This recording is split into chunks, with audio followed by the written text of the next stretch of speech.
안녕하십니까. 관광자원회의의 14주차 첫 번째 동영상을 촬영하고 있습니다. 오늘은 지금 날짜가요 6월 4일 토요일입니다. 주초에 13주차를 올렸는데요, 지금 빨리 촬영을 하고 오늘 내로 올리려고 합니다. 이유는 기말이기 때문에 아무래도 여러분한테 조금이라도 빨리 동영상을 올려야 시험 공부를 하시는데 도움이 될 거라고 생각이 됩니다. 월요일날 강의는 정상적으로 진행을 합니다. 출석 수업은. 근데 그 시간은 그대로 가고요. 자, 어쨌든 한 학기 동안 수고하셨고요. 자, 갑시다. 지난 시간에 110페이지 매력, 관광 매력에 관해서 얘기를 했습니다. 어쨌든 매력이라는 게 어떻게 보면 가장 중요한 요소죠. 관광에서는 매력이라는 끌리는 힘이잖아요. 뭔가 끌려야 경치든 음식이든 아니면 여러 가지 놀거리든, 그죠? 뭔가 끌려야 갈 거 아닙니까? 그 끌리는 게 자원이라는 얘기죠. 자, 그래서 카스텔락의 분류에서는 장소적 매력, 행사적 매력 했는데 지난 시간에는 장소적 매력까지만 설명을 한 것 같습니다. 그 장소가 갖고 있는 거, 설악산, 지리산, 무슨 경주 그래도 장소적 매력이 있죠. 부산 그래도 장소적 매력이 있어요. 부산은 부산 나름대로 있죠. 그 다음에 행사적 매력. 자, 이거는 이제 행사적, 그러면 행사라고 말하는 것보다는 이벤트라고 얘기를 하면 여러분들한테 훨씬 쉽게 다가갈 것 같아요. 코로나 사태에도 불구하고 동의대학교 학생회에서는, 집행부에서는 여러 가지 행사를 기획을 하죠. 페이스북이나 인스타그램으로 슬쩍슬쩍 보면 주로 나눠주는 걸 합니다. 실질적으로 이번 학기, 올해, 작년도도 그렇고 이번 연도에 집행부는 참으로 마음고생이 많은 집행부죠. 근데 나름대로는 어떻게 해서든지 학생을 위해서 하려는 그런 모습들을 보이는 게 참 짠하기도 하고 기특하기도 하고 여러 가지 감회가 새롭습니다. 특히 동의대학교 집행부는 참으로 건실하고 정당하게 비리 없이 운영되는 걸로 굉장히 정평이 나 있는 집행부거든요. 초창부터 그런 노력을 많이 해왔는데, 어쨌든 자, 행사적 매력이요. 그러면 여기서는 교재에서는 각종의 민속 행사, 박람회, 전람회, 올림픽, 경기 등의 행사적 행사의 관광객은 매력을 느낀다. 그죠? BTS 공연한다고 그러면 매력 느끼죠. 또 자신이 미술 그런 걸 좋아하면 부산 시립미술관에서 전시회를 하는데 또 굉장히 매력을 느끼죠. 이제 미술의 매력을 느낀다라고 생각하는 분들은 사실 거의 없죠. 제대로 미술을 감상하는 법을 배우질 못했기 때문에, 그건 이제 여러분이 3학년에 가면 저하고 문화와 관광 수업을 하시게 됩니다. 참고로 말씀드리면 저하고 해야 되는 이 관광자원회의에는 필수일 거예요. 아마 필수 과목이고 나머지는 이제 필수가 없습니다. 그래서 한 학기 동안 여러분들이 저를 경험해 보셨으니까 저하고 스타일이 맞으시면 같이 가는 거고요. 사람들이 다 맞지는 않거든요. 때로는, 잠깐만요, 너무 올라간 것 같았어. 예, 때로는 안 맞을 수도 있죠.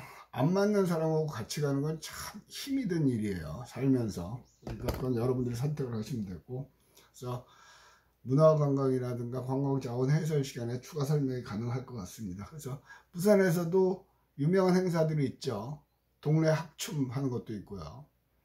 지금 작년, 올해는 거의, 올해는 모르겠어요. 이제 코로나가 점점 잦아들고 있어서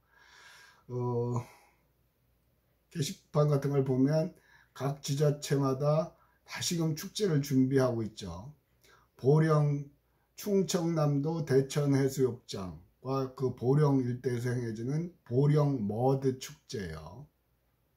머드가 뭐냐면 진흙이에요. 진흙, 갯벌. 그죠?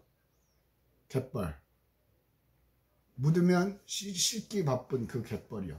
그런데 그걸 가지고 축제를 만들어서 대박 났죠. 지금 꽤 오래된 축제이고 대한민국을 대표하는 축제 중에 하나로 자리 잡았죠. 머드 미끄럼틀도 타고요. 머드 씨름도 하고요. 아마 많이 보셨을 거예요. 그러니까 지금이야 유명하지만 그걸 처음 만들었을 때는 말도 많고 탈도 많았거든요. 그런데 머드가 피부에 좋다. 그거 거기에서 이제 아이디어를 얻어서 그래서 머드 팩도 있잖아요. 그죠? 기획을 한 거죠. 우리 주변엔 그런 것들이 많아요. 김해에 가면 보통 여러분들은 녹차 그러면 하동 녹차 그런 것만 생각을 하거든요. 근데 김해에 가면 장군차라는 게 또 있습니다. 장군차 축제도 하고요. 또 봄에 원동 하면 매화 축제도 하죠. 매화 비빔밥도 나눠주고 그러는 것 같은데요.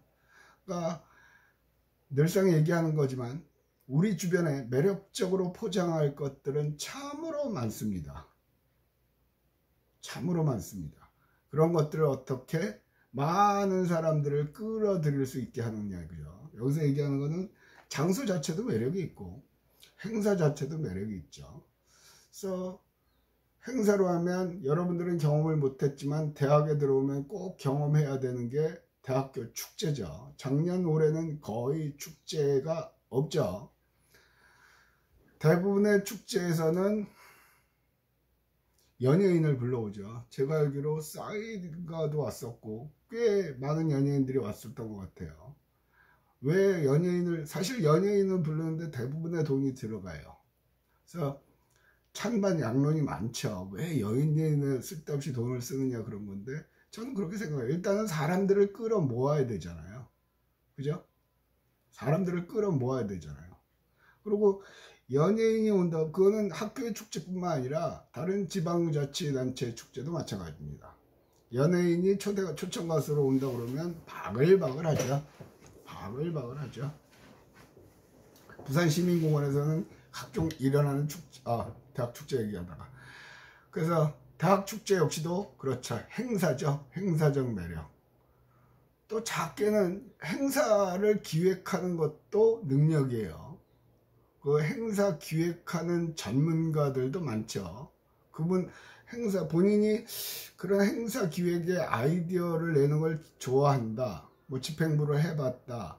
아니면 내년에는 집행부를 좀 해보고 싶다 하시는 분들은 한번 참여를 해보세요. 왜 그러냐면 대한민국은 온 나라가 축제의 나라가 됩니다.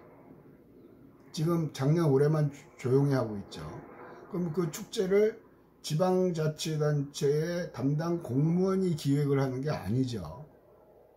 그건 전문 기획사에서 축제 기획을 합니다. 전유성이 없어지고 전라도 쪽으로 이사를 갔죠. 근데 전유성이 청도에 오면서 청도에 반려동물과 함께하는 여러 가지 축제가 있었죠. 이름도 개나 소나 축제 뭐 그런 거요. 아마 그건 이름까지 아예 상표 등록을 해서 청도에서 쓰고 싶어도 못 쓰는 것 같아요. 그런 것도 있죠. 그러니까 그것도 아이디어는 그거예요. 초창기에 반려동물, 개, 고양이, 주로 개죠. 그런 것들이요. 그런 것들과 함께하는 인구가 늘어나는데 그들과 함께할 거리는 참 드물었던 시절에 그래서 온 나라에 반려견을 키우는 사람들을 끌어들이는 거죠. 그 대박이에요. 그래서 그게 되니까 청도 반시, 그죠? 반시가 뭐냐면 감나무에서 감이 열리잖아요. 그걸 따서 반납 말린 거죠. 그러니까 지역 특산물 판매도 되고요. 중요한 건 첫 번째 아이디어를 내는 게 중요하죠. 아마 이번에는 요즘은 청도에서 그걸 안 하는 걸로 알고 있어요. 안 하는 게 아니라 못 하는 거죠. 그리고 청도에도 또 소싸움 축장이 있죠. 소싸움장.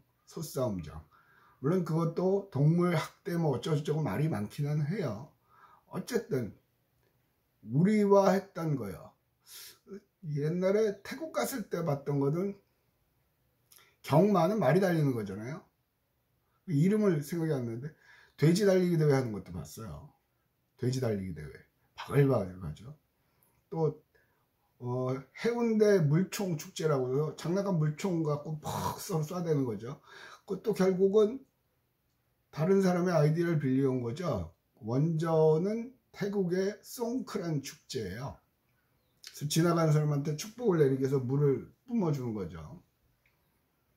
물을 평소 같으면 난리가 나고 쌈박질 할 텐데 그날은 막 물을 들이다 부어도 아무도 뭐라 안 하죠. 웃고 즐겨요. 그런 게 축제란 말이에요. 그래서 행사 기획하는 파트도 앞으로는 점점 더 성장할 것 같습니다. 관광 그러면 여행사, 항공사만 생각하는데 자원을 하다 보면 굉장히 많죠. 그래서 대학은 기존에 정해진 틀로 가기 위해서 다니는 데가 아닙니다. 그 틀을 벗어나서 새로운 걸 개척하기 위해서 다니는 데입니다. 교수님, 저는 틀을 벗어나는 게 두렵습니다. 그럼 틀대로 따라가시면서 사시면 됩니다. 근데 교수님, 저는 뭔가 새로운 걸 해보고 싶습니다. 그러면 끊임없이 도전이죠. 근데 크게 성공할 확률은 끊임없는 도전 쪽이 더 가능한 것 같아요. 끊임없는 도전 쪽이 됐고요. 공간적 범위에 대해서는 공간에 따라 지방적, 지역적 매력 그렇거든요. 이건 쉽게 이렇게 생각을 합시다. 밑에 국가적, 국제적 범위만 넓히면 똑같은 얘기인데요. 우리나라는 양대산맥이 전라도와 경상도죠. 특히 그곳들의 음식이요. 그런 말이 있습니다.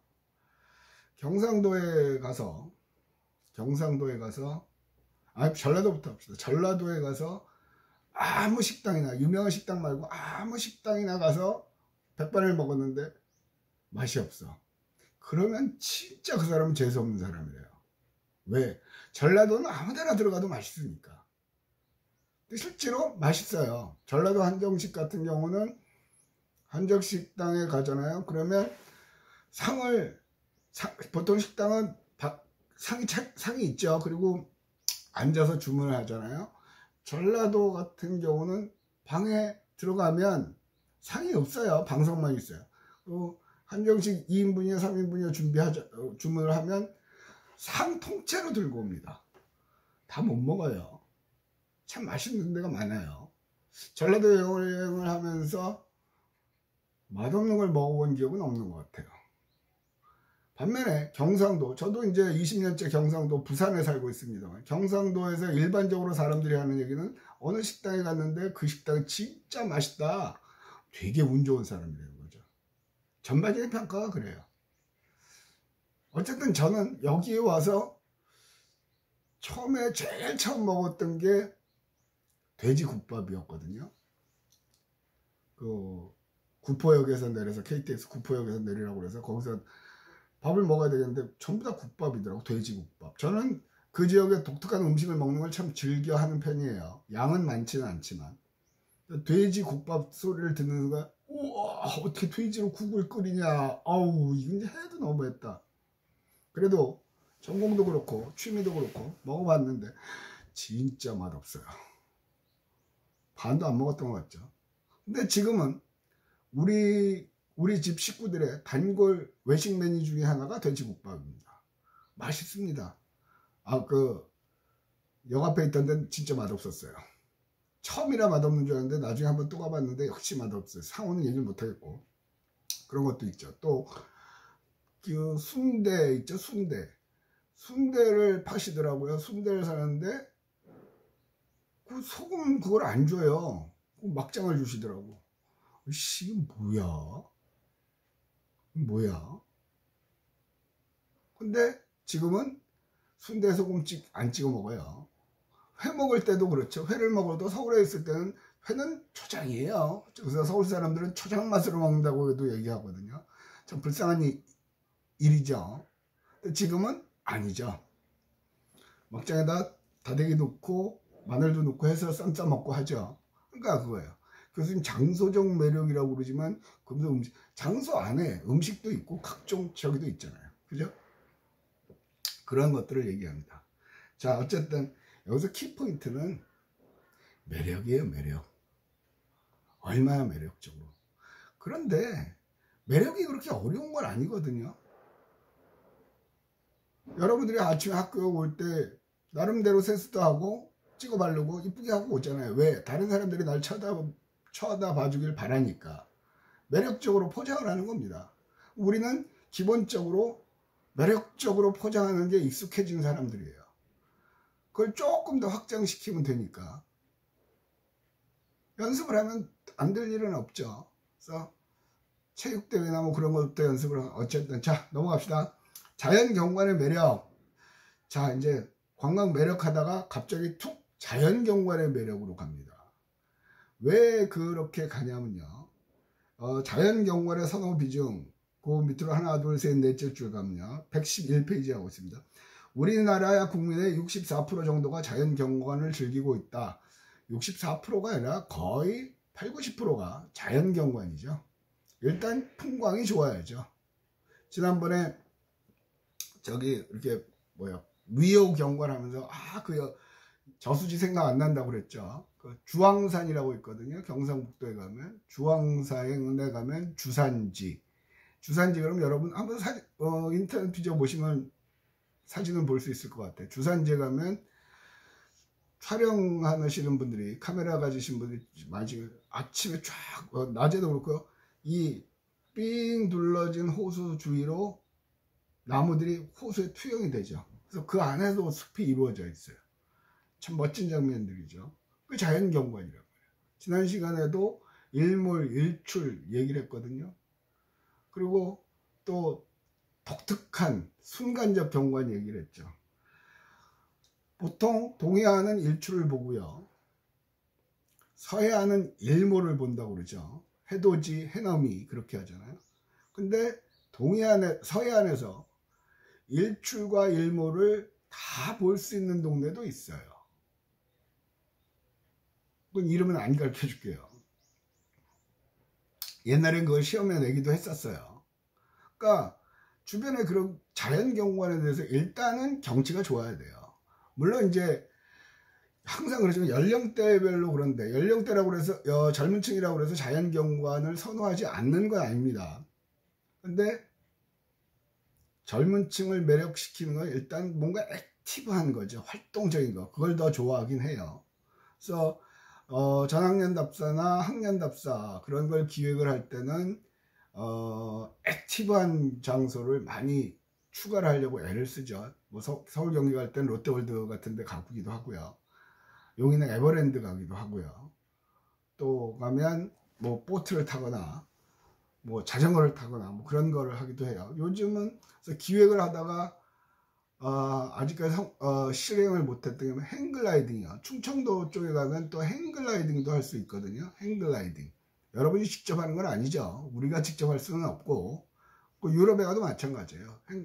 하늘에서 행글라이딩 전문가가 있고 그 앞에 내가 가서 그 사람이 이렇게 안고 타는 거예요. 그런데도 바글바글하죠. 바글바글하죠. 초창기여서 단가 문제에서 조금 부담스럽고 또 일부 교수님들은 그 위험하다고 그러는데 그래서 또 해드리는데 아마 한 번쯤은 해보고 싶은 거예요. 또 저기 뭐죠? 강원도 가서는 내린천에서 이거 했죠? 요트 타고 내려오는 거야. 그런 거 하면 여러분들의 만족도는 되게 놀라워요. 그러니까 왜 답사가 중요하고 여행이 중요하냐면요. 책으로 백날 해야 의미가 없어요. 직접 경험을 해야 돼요. 특히 관광은. 그래서 옛날에는 학생들이 그런 얘기를 했거든요. 교수님 왜 저희는 실습실이 없습니까? 외식과도 실습실이 있고 호텔과도 실습실이 있는데. 근데 관광은 밖에 나가면 다 실습실이에요. 우리 실습실 만들어 보면 그러면 뭐 국제관 전체를 소인국 테마파크로 만들어 놓으면 될까요? 그러니까 또 학생들이 컴퓨터 실습실이 없는데요. 근데 컴퓨터 실습실을 만드는 거에 대해서는 만들 기회는 있었습니다. 그런데 저는 반대를 했죠. 무지 반대를 했어요. 이유가 뭐냐면요. 실습실을 만들어 놓은 다음에 유지 관리하는 비용이 많이 들어가요. 보세요. 컴퓨터의 변하는 속도는 무지 빠르죠. 길게 잡아서 3년이면 싹 교체해야 돼. 누가? 학생들 돈이에요. 그게 다 실습비. 교체도 한꺼번에 할 수도 없고요. 그죠? 아니 기존에 있는 거 쓰면 되는 거지. 자, 이 얘기를 하는 이유는 그렇습니다. 즉 그 인터넷 기기를 이용한 자원 그냥 VR, AR 그렇게 쉽게 그냥 할게요. Virtual Reality, 뭐 AR, Augmented Reality 해가지고 가상세계 체험 뭐 그런 거 하잖아요. 그런 걸 만드는 건 참 좋은데요. 굉장히 조심스러워야 돼요. 왜? 잠깐 있다가 다음 단계로 확 넘어가요. 그러면 투자 대비 투자금을 걷어들일 시간도 없죠. 투자금이 걷어지지도 않고요. 한동안 VR 게임장 같은 거 많이 있었잖아요. 그러나 지금은 싹 사라졌죠. 이유는 그거예요. 그러니까 자원을 만들 때 이게 어느 정도 영속할 수 있는가. 그런 거는 고민을 해야죠. 그럼 이제 여러분들은 프로젝트를 하셨으니까 이제 조금은 이런 얘기가 와 닿을 수가 있을 것 같아요. 그래서 어쨌든 됐고요. 자연경관 매력의 개념으로 넘어갑시다. 자연경관의 매력의 요인에서 보면 3-3 여러분 교재 112페이지 자연경관의 매력 요인에서 위에서 셋째죠. 하얗기는 자연경관의 매력으로서 조화, 신기함, 규모, 다양성, 변화 어쩌고 됐다. 있다고 그냥 넘어가요. 이거 외울 필요도 없어요.